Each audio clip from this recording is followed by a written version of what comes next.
नमस्कार, मैं हूं शशि। आइए झारखंड के टॉप 25 प्रमुख खबर जानते हैं। झारखंड होमगार्ड नियुक्ति मामले में सभी रिकॉर्ड प्रस्तुत करने का निर्देश। झारखंड हाई कोर्ट के जस्टिस डॉक्टर एस.एन. पाठक की पीठ में होमगार्ड की नियुक्ति में गड़बड़ी का आरोप लगाने वाली याचिका पर सुनवाई हुई। सुनवाई के बाद पीठ ने राज्य सरकार से रांची में होमगार्ड नियुक्ति से संबंधित सभी रिकॉर्ड और परिणाम का दस्तावेज कोर्ट में प्रस्तुत करने का निर्देश दिया है। मामले में अगली सुनवाई 9 जनवरी को होगी। इसको लेकर हाई कोर्ट में कई याचिकाएं दाखिल की गई है। बता दें, सुनवाई के दौरान प्रार्थी की ओर से अधिवक्ता मनोज कुमार चौबे ने कोर्ट को बताया है कि 2016 में होमगार्ड की नियुक्ति के लिए विज्ञप्ति जारी किया गया था। रांची में हुई नियुक्ति में नियमों की अनदेखी की गई है। कट ऑफ मार्क्स से ज़्यादा अंक पाने वाले अभ्यर्थी की नियुक्ति नहीं हुई, जबकि ऐसे अभ्यर्थी की नियुक्ति कर ली गई जिनका नाम जारी परिणाम में भी नहीं है। मनचाहे लोगों की नियुक्ति कर ली गई है, इसलिए नियुक्ति को निरस्त की जाए। कोर्ट ने मामले में सरकार से नियुक्ति से संबंधित सभी दस्तावेज प्रस्तुत करने का निर्देश दिया है।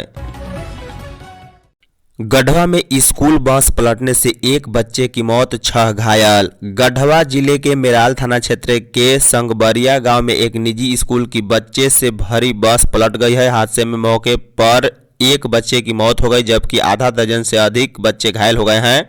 बताया जा रहा है कि मेराल थाना क्षेत्र के संगबरिया गांव के पास छात्रों से भरी एक स्कूल बस पलटने से एक छात्र की घटनास्थल पर मौत हो गई।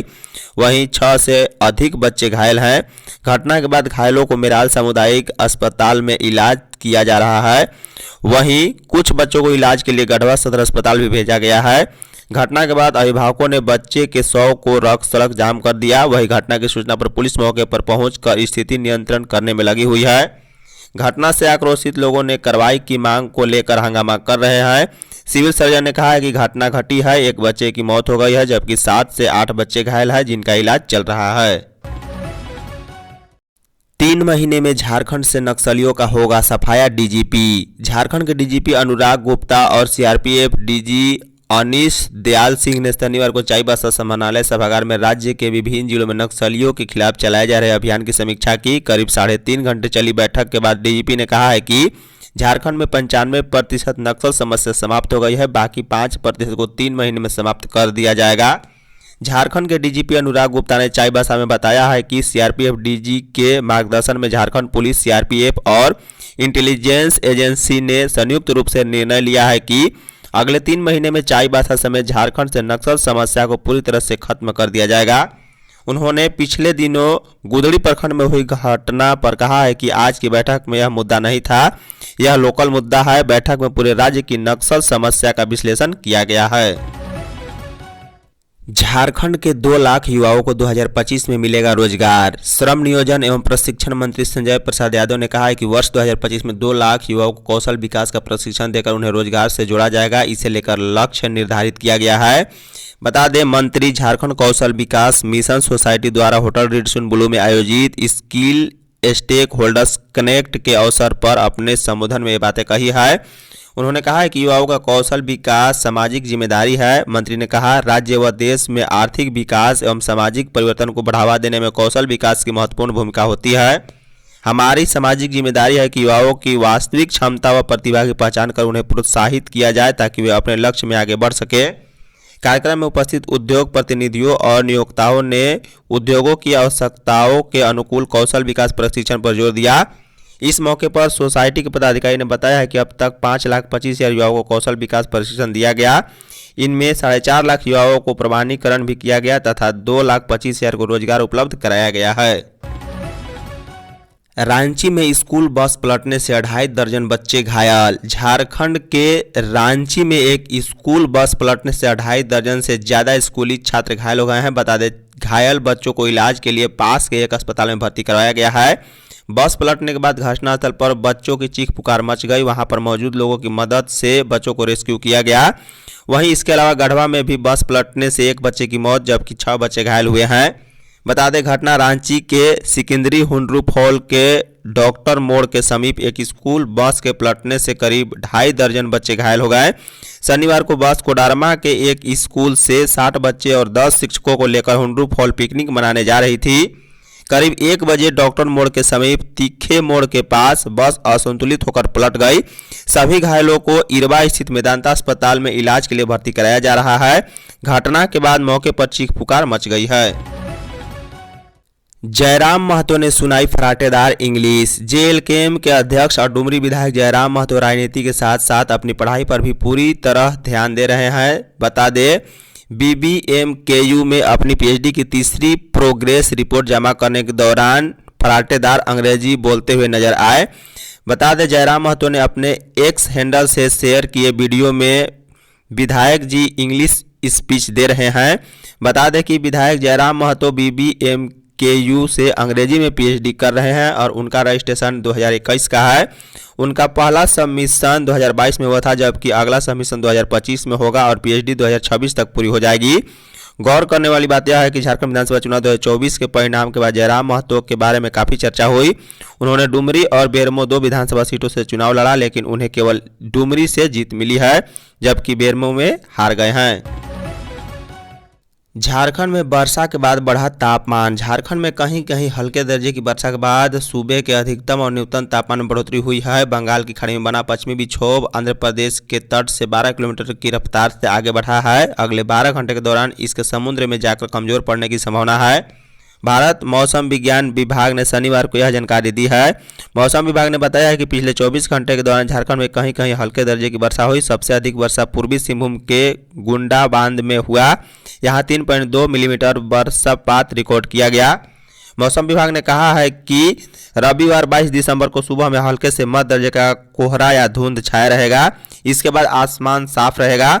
मौसम की चेतावनी में कहा गया है कि राज्य के उत्तर पूर्वी, मध्य एवं दक्षिणी भागों में सुबह में कहीं कहीं घना कोहरा देखा जा सकता है। इन जिलों के लिए मौसम विभाग ने येलो अलर्ट भी जारी कर दिया है।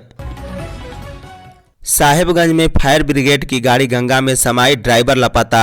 संताल परगना के साहेबगंज जिले में शनिवार को सुबह सुबह एक बड़ा हादसा हो गया है। फायर ब्रिगेड की एक गाड़ी गंगा में पानी भरने के लिए गई थी। इसी दौरान गाड़ी डूब गई, ड्राइवर लापता है। घटना राजमोहन अनुमंडल स्थित गंगा तट पर शनिवार सुबह करीब 7:45 की है। राधानगर में तैनात दमकल वाहन में पानी की कमी हो जाने पर गाड़ी गंगा से पानी भरने के लिए तट पर आई थी। अग्निशमन वाहन के चालक अरुण कुमार बैठ करके गंगा तट पर पहुंचे थे। इसी क्रम में मिट्टी धंस गई और दमकल वाहन गंगा में समा गया। इस दौरान अग्निशमन वाहन के चालक अरुण कुमार बाहर नहीं निकल पाए। सूचना मिलते ही राजमहल एसडीओ कपिल कुमार, एसडीपीओ विमलेश त्रिपाठी गंगा तट पर पहुंचे हैं। रांची के नामकुम प्रखंड के 3 पीडीएस डीलर को शोकाज। जन वितरण प्रणाली के तहत खाद्यान्न वितरण में अनियमितता की शिकायत मिलने पर रांची डीसी मंजूनाथ भयंत्री के निर्देशानुसार शनिवार को रांची जिला आपूर्ति पदाधिकारी प्रदीप भगत ने नामकुम प्रखंड के पीडीएस दुकानों का औचक निरीक्षण किया। इस दौरान नामकुम प्रखंड के सोदांग और सिठियो पंचायत में जांच के क्रम में जन वितरण प्रणाली दुकानदारों के खिलाफ शिकायत सही पाई गई, जिसके बाद तीनों डीलर को शोकाज किया गया। डीसीओ ने राशन कार्डधारियों से भी बातचीत की, जिसमें खाद्यान्न वितरण में अनियमितता की बात सामने आई है। बता दें, सोदांग पंचायत के जन वितरण प्रणाली दुकानदार शरीफ अंसारी और त्रिभुवन साहू द्वारा पेइंग मशीन की जगह डब्बा से तोलकर खाद्यान्न वितरण और केवाईसी के नाम पर कार्डधारियों से पैसे लेने की शिकायत मिली थी। वहीं नमक वितरण में भी इसके द्वारा भारी अनियमितता की जानकारी कार्डधारियों द्वारा दी गई है। सैनिक रैली में शामिल हुए पूर्व सैनिक के प्रतिनिधि। तीनों सेना से सेवानिवृत्त सैनिकों के लिए शनिवार को रांची के दीपा टोली मैदान में सैनिक रैली सह समाधान शिविर का आयोजन किया गया, जिसमें प्रदेश भर के सैनिक तथा वीर नारियां शामिल हुई। बता दें, जिन वीर नारियों का सम्मान हुआ उनमें शहीद हवलदार जितेंद्र कुमार की पत्नी दुर्गावती देवी एवं शहीद संजय कुमार की पत्नी सीमा देवी शामिल थी। शिविर में सैनिक एवं वीर नारियों को सेना की तरफ से दी जाने वाली कल्याणकारी योजनाओं की जानकारी, डाटा अपडेट, ECHS कार्ड, स्पर्श से संबंधित शिकायत, कैंटीन कार्ड आदि समस्याओं की जानकारी दी गई, साथ ही उसका समाधान किया गया। शिविर में सेना के लगभग सभी रिकॉर्ड के प्रतिनिधि मौजूद रहे। सभी सैनिकों ने अपनी समस्याएं एवं सुझाव लिखित रूप से जमा कराए हैं। महिला लखपति किसानों की आमदनी बढ़ाने का निर्देश रामगढ़ उपायुक्त। महिला लखपति किसान पहल के तहत शनिवार को उपायुक्त रामगढ़ चंदन कुमार की अध्यक्षता में समाहरणालय में बैठक किया गया। बैठक के दौरान सर्वप्रथम DPM JSLPS रीता सिंह के द्वारा महिला लखपति किसान की पूर्व की बैठक में दिए गए निर्देशों के आलोक में हुए कार्यों की जानकारी दी गई, जिसके उपरांत उनके द्वारा रामगढ़ जिले में महिला लखपति किसानों की संख्या बढ़ाने को लेकर कार्य योजना के संबंध में जानकारी दी गई। बैठक के दौरान उपायुक्त के द्वारा जिले में महिला लखपति किसानों की संख्या बढ़ाने को लेकर DPM JLKPS को कृषि एवं अन्य संबंध विभागों द्वारा पशुपालन, मत्स्य पालन, उद्यान की आदि के साथ समन्वय करते हुए महिला किसानों को एक साथ कई क्षेत्रों में कृषि करने व अपने आमदनी बढ़ाने को लेकर कार्य करने का निर्देश दिया गया। पर्यटन स्थल के रूप में विकसित होगी तोपचांची झील। राज्य के नगर विकास मंत्री सुदीव्य कुमार सोनू ने शनिवार की दोपहर तोपचांची झील का निरीक्षण किया। उसके साथ टुंडी विधायक मथुरा प्रसाद महतो समेत अन्य अधिकारी भी थे। मंत्री ने झील का बारीकी से जायजा लिया और अधिकारियों से हर बिंदु पर जानकारी ली। इसके बाद झील के लेक हाउस में उन्होंने पत्रकारों से बातचीत में कहा है कि तोपचांची झील को पर्यटन स्थल के रूप में विकसित किया जाएगा। कहा है कि आने वाले समय में तोपचांची झील में पर्यटकों के लिए सभी जरूरी सुविधा उपलब्ध होगी। सड़क, street light, motor boat, park, parking place, restaurant जैसी सुविधाएं बहाल होंगी। उन्होंने कहा है कि झील के कायाकल्प पर करीब 77 करोड़ रुपए खर्च होंगे, जिसका प्रकलन तैयार कर लिया गया है। निर्माण कार्य 2 पार्ट में होगा। झील का कायाकल्प होने से यहां रोजगार का सृजन होगा और स्थानीय युवाओं को प्राथमिकता के आधार पर रोजगार से जोड़ा जाएगा। केंद्रीय मंत्री ने उत्क्रमित मध्य विद्यालय में बने नवनिर्मित भवन का उद्घाटन किया। सरायकेला खरसावां जिले के चांडिल प्रखंड अंतर्गत उत्क्रमित मध्य विद्यालय तामुलिया परिसर में नवनिर्मित भवन का स्थानीय सांसद सह केंद्रीय रक्षा राज्य मंत्री संजय सेठ ने विधिवत फीता काटकर उद्घाटन किया। शनिवार को आयोजित कार्यक्रम में विद्यालय के छात्राओं ने केंद्रीय मंत्री समेत अन्य अतिथियों का अभिनंदन स्वागत गान गाकर और शिक्षकों ने पुष्पगुच्छा भेंट कर किया है। इस अवसर पर केंद्रीय मंत्री संजय सेठ ने कहा है कि सभी बच्चे राष्ट्र प्रथम की भावना लेकर पढ़ाई लिखाई करें और देश का नाम ऊंचा करें। वहीं श्री सेठ ने कहा है कि प्रधानमंत्री नरेंद्र मोदी के नेतृत्व में भारत सरकार हर दिन विश्व पटल पर नए कीर्तिमान स्थापित कर रहा है। उन्हें भी उनसे विकास कार्यों में बढ़ चढ़कर भाग लेने और गाँव घर पंचायत टोला में रहने वाले सभी निवासियों को केंद्र सरकार की प्रत्येक योजना और सुख सुविधा से लाभान्वित करने की प्रेरणा मिलती है। विद्यालय परिसर में बने नए भवन का उद्घाटन कार्यक्रम के दौरान उन्होंने तामुलिया वासियों को जर्जर सड़क से मुक्ति दिलाने की भी बात कही है। शिक्षा मंत्री ने विद्युत सब स्टेशन का शिलान्यास किया। पूर्वी सिंहभूम जिले के जादूगोड़ा में औद्योगिक विकास को गति देने के लिए शनिवार को शिक्षा मंत्री रामदास सोरेन एवं सांसद विद्युत वरण महतो ने दूसरे पावर सब स्टेशन का नारियल फोड़कर शिलान्यास किया। इसकी क्षमता 10,000 मेगावाट की है। पावर सब स्टेशन की प्राकलन राशि 12 करोड़ रुपए है। इसका निर्माण 1 साल के अंदर कर लेना है। इसके बाद झारखंड सरकार की ओर से जादूगोड़ा के रुआम क्षेत्र में आयड़ा द्वारा आवंटित जमीन पर लगे 26 उद्योगों को विद्युत आपूर्ति होगी।